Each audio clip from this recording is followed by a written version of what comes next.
Hello everyone, welcome to the Ozark Outpost. This is another chapter of Operation Skyhook. The Commonwealth, Free France, and that's all, no turkey this time, in January 42. Now, I just want to point something out here for possible future reference. Since the Empire of Japan, in its wisdom, invaded Alaska, and since Alaska is adjacent to Canadian home country, Canada is no longer restricted in the number of land units that it may build per territory per turn. So, thank you, Japan. Now on with the rest of the show.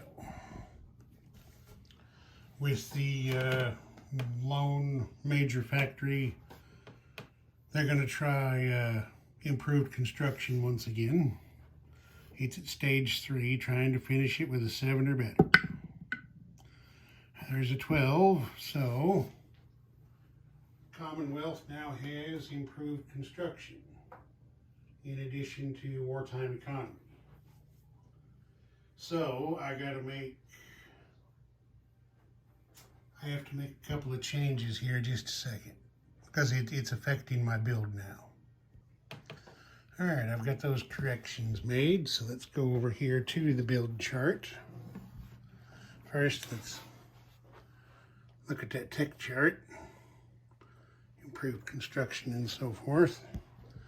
Okay, so here's what we've got going on.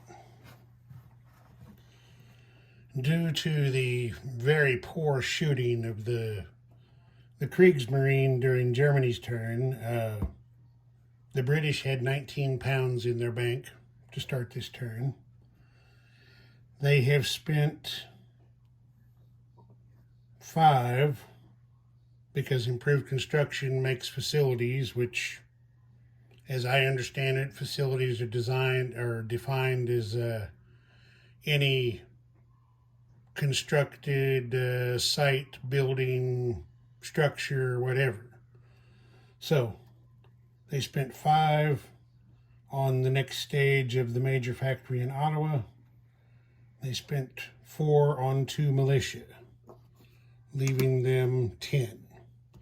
I put 1 there because that's the one they got refunded on the major factory.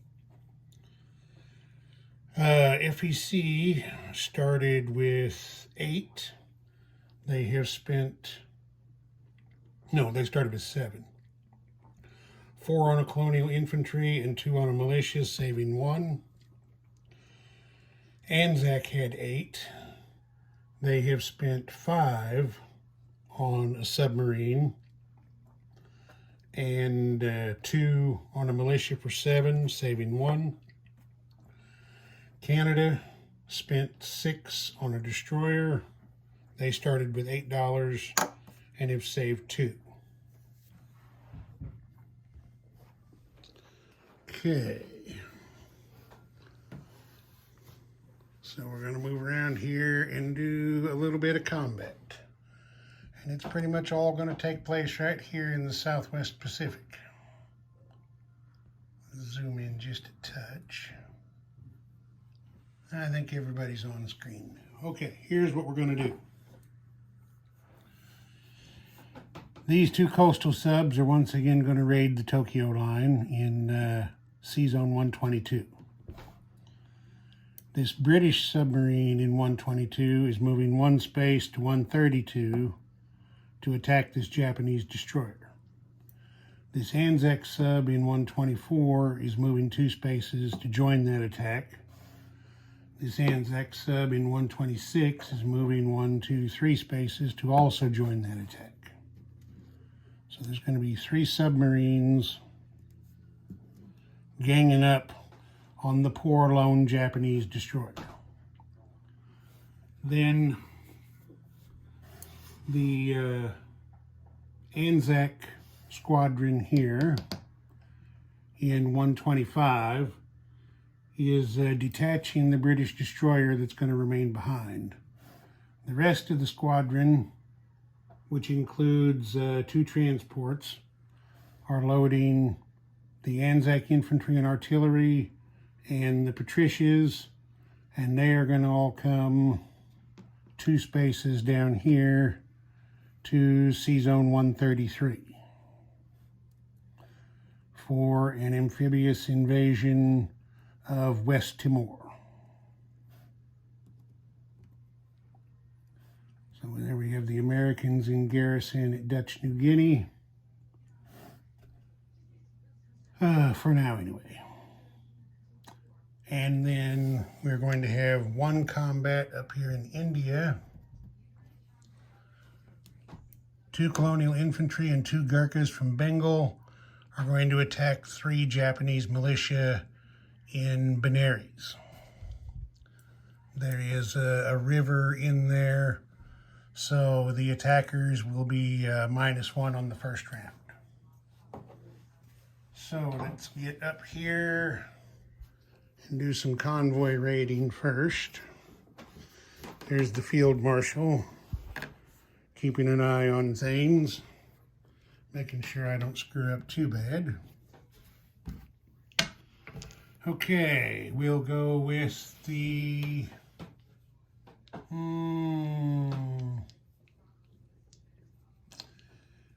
British coastal sub first.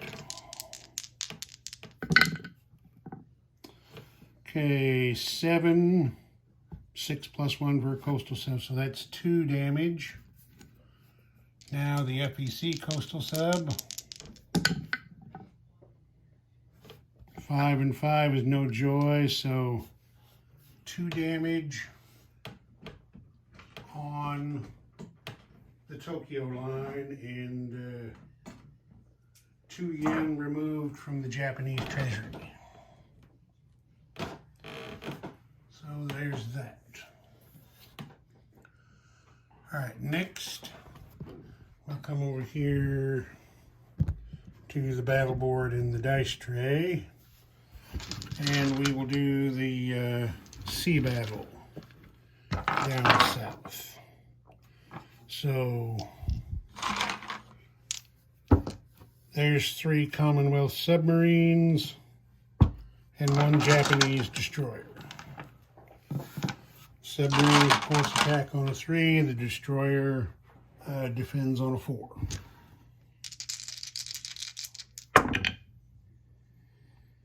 Everybody missed. Press the attack. Okay, there's the hit. The destroyer missed. So the destroyer is killed without loss to the Commonwealth. So we'll just get him off there and move the submarines into C-Zone 132. All right, now I think I can do the land battle without moving everything over here. Let's see, we've got a battle cruiser, a heavy cruiser, and a light cruiser for shore bombardment. So there's battle cruiser, heavy cruiser,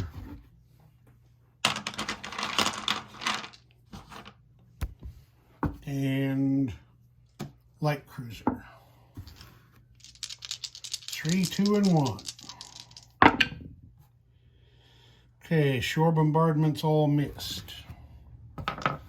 Now we have the Patricias. I gotta make sure, see if that's jungle.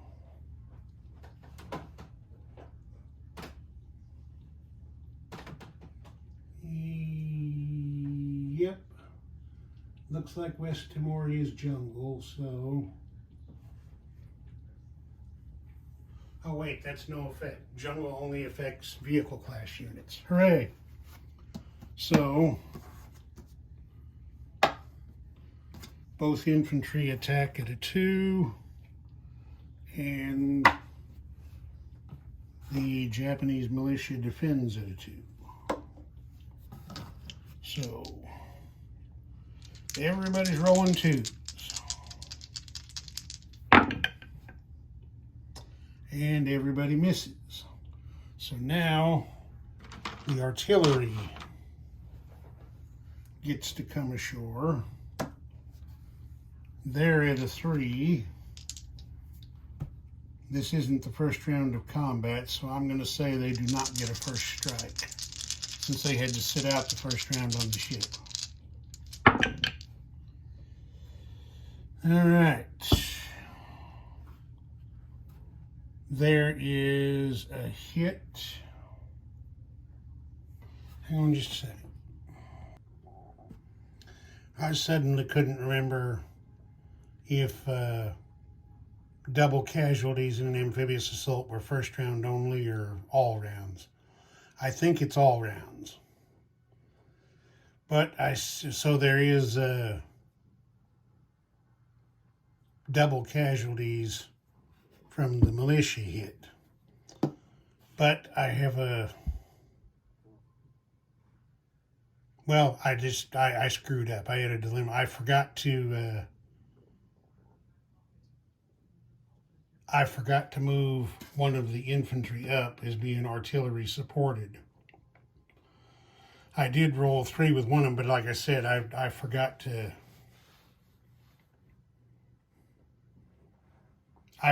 move one up, and you know, who's to say which color die it would have been. So that's my screw up. I just got to bite the bullet. So red and blue are out for the double casualties, and we go on, since there's no retreat from an amphibious assault. Misses. Misses. Okay, there's a hit by the Anzac artillery to kill the militia, and West Timor has been captured.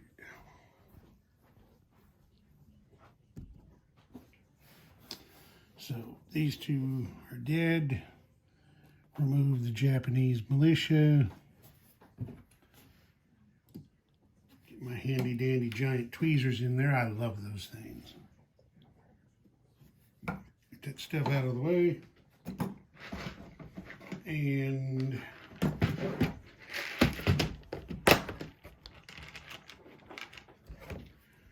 get an Anzac roundel and artillery on West Timor.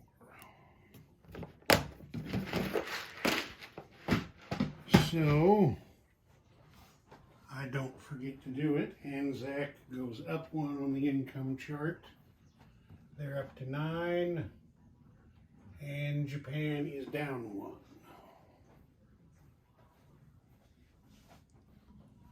Okay, now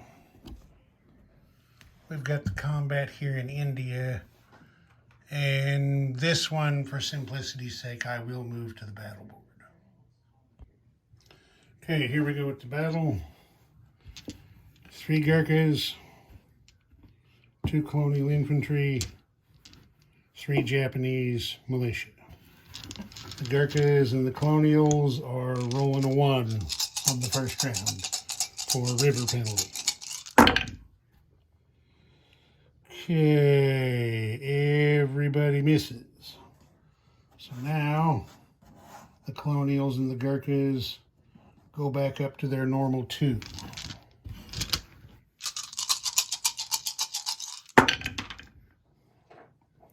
Okay, there's 1 defending hit and 1 attacking hit. So, you may notice that I didn't have a Japanese guy on top of there. It's because I ran short.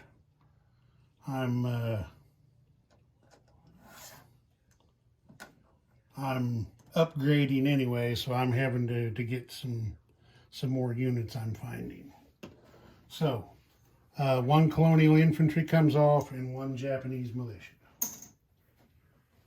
1 Japanese militia, 1 colonial infantry, and we go again.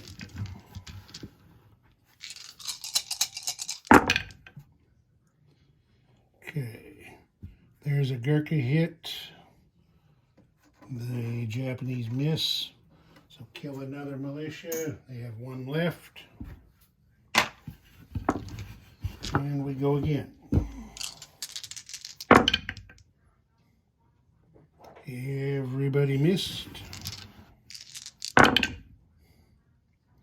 Everybody missed.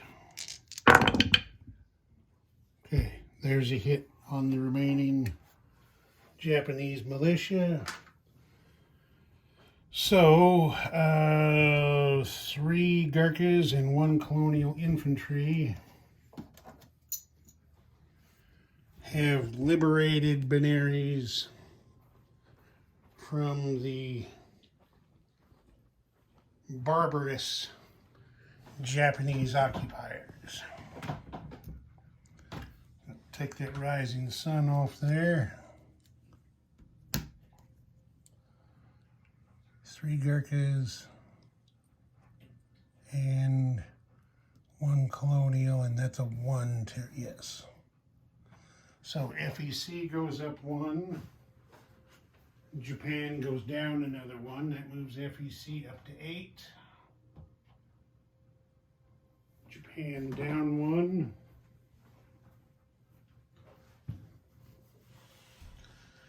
And that's the end of combat. Non-combat moves are going to be pretty simple. So I don't need to lay them out. I'm just going to do them. This Gurkha from Burma is going to move up there to Bengal.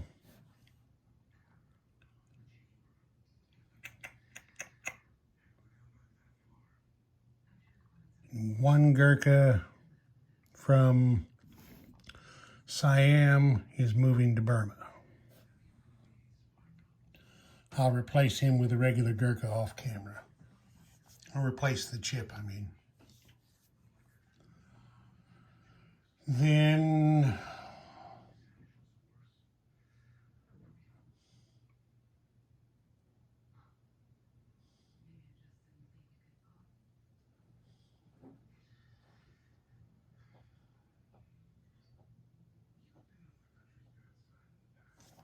I think that's going to be that. There isn't really anything else to move down there. Let me look over here real quick. I don't see anything I want to move in the Atlantic. So we will place units. Get my things that are going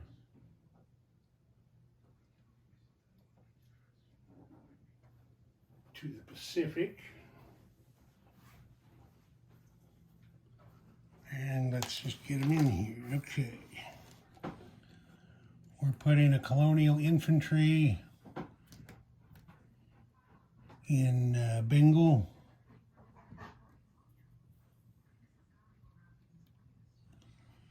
We're also putting a militia in Bengal. So that's 1 Gurkha, 1 colonial infantry, and 1 militia in Bengal. Then, oh, I shouldn't have grabbed him. He stayed over there. Turn this way. The Anzac submarine, of course, gets built in Sea Zone 146. The militia we're building in Dutch New Guinea.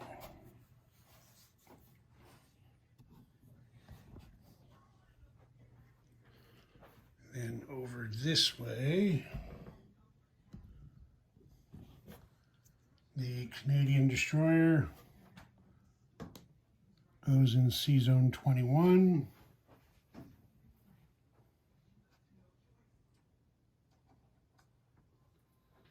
The Brits have 2 militia. I'm not sure if you can see it. 1's going in Scotland. So that makes 3 militia and an AA gun in Scotland. And then the other militia they're going to build in Belgian Congo.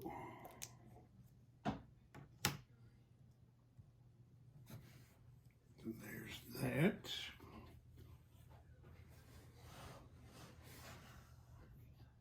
that's it for that. Now we collect money. Great Britain is down to 4.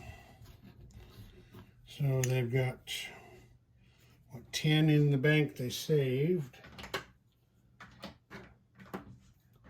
Plus 4 is 14 pounds in the Royal Treasury.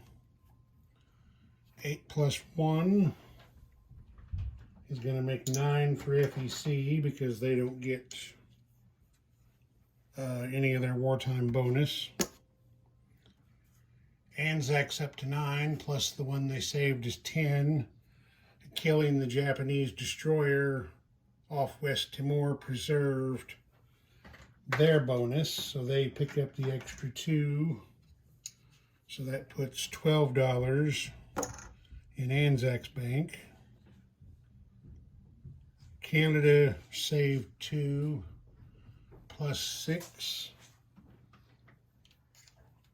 plus 1 for their bonus for having a land unit in the region of Asia. So 6 plus 2 is 8, plus 1 will be $9 in the Treasury in Ottawa. All right, I'll do something with Free France. Hold on. There are a couple of non-combat moves that I wanted to do in the Atlantic. Started trying to think too far ahead and forgot. From Sea Zone 11 here in the North Sea, the battleship, 2 heavy cruisers and light cruiser are going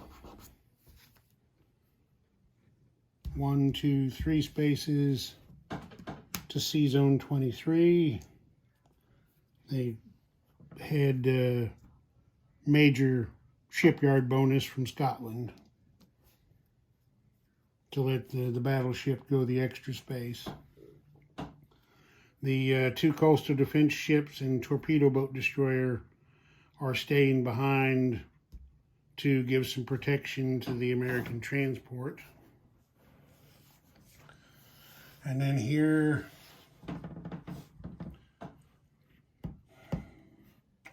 in the Med, I probably should have done it as a combat move, but well, we're going to do it anyway. The British battle cruiser in Sea Zone 80 is going to try to force the Strait of Gibraltar to break out into the Atlantic once more. So,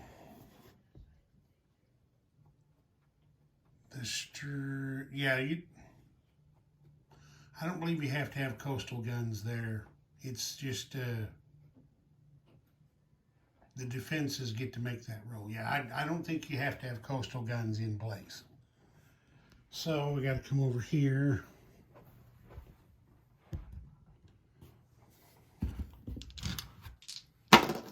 The Germans get 1 shot at a 3, I believe it is. They miss with a 7. I don't know if you can see that or not. There's the 7. So the battle cruiser gets to break out, and he's going 1, 2, 3 spaces to Sea Zone 77.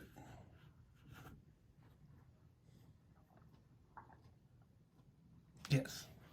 Okay, now we'll do something with the French. Okay, the French have 2 francs in the bank. They're not going to buy anything. They're going to try to save those for next turn. So there's no build. There's going to be 1 combat. The French have an infantry and a medium armor in Belgian Congo that is going to attack south into Rhodesia. There the Japanese have an SNLF and a militia. So SNLF and militia, medium armor, and infantry. No terrain penalties. All right. There's one hit and one defense hit. So naturally the Japanese are going to kill their militia, which is that one, and the French are going to kill their infantry.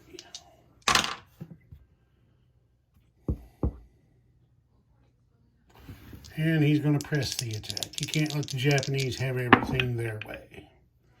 Okay, there's a hit with a 9 for a miss from the Japanese. So the Free French medium armor has liberated Rhodesia. As you can see, I'm using a Kempate marker for SNLF because I ran out of SNLF markers too. I've got stuff that has come in that I ordered. So I get ready to play another game. I should have everything that we need. Okay, so Free France as an ally, they're obligated to return Rhodesia to British control. So that's Britain up 1 to 5. Japan goes down another one.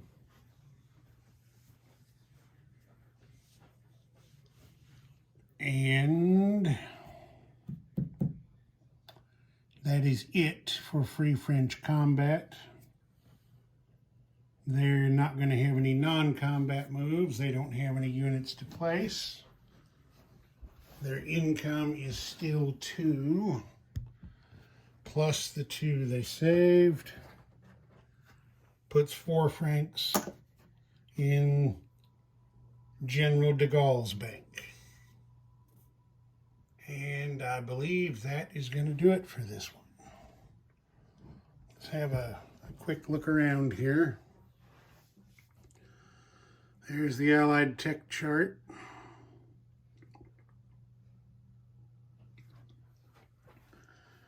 There's the Comintern tech chart. There's the Axis.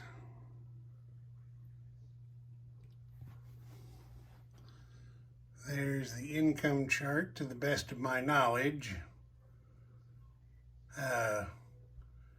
There's so many things going on that I'm having trouble keeping up with Germany and the Soviets. At this point, I'm not even trying to keep an accurate accounting of what's going on the Eastern Front because what's going on there doesn't affect me directly, and it's just become too difficult. I mean, if everybody's playing around the table together, you know, each guy moves his stuff. It just has to be done one time. But in a YouTube war, you know, every guy that's playing has to move every piece on the map.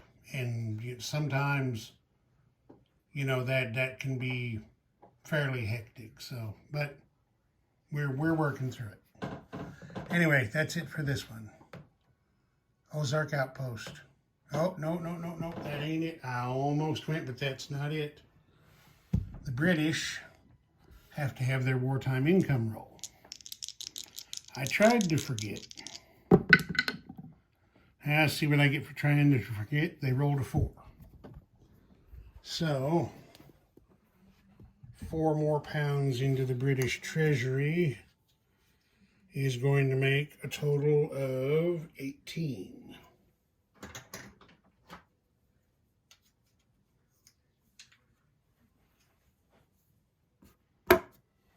So there we go. Now we're done.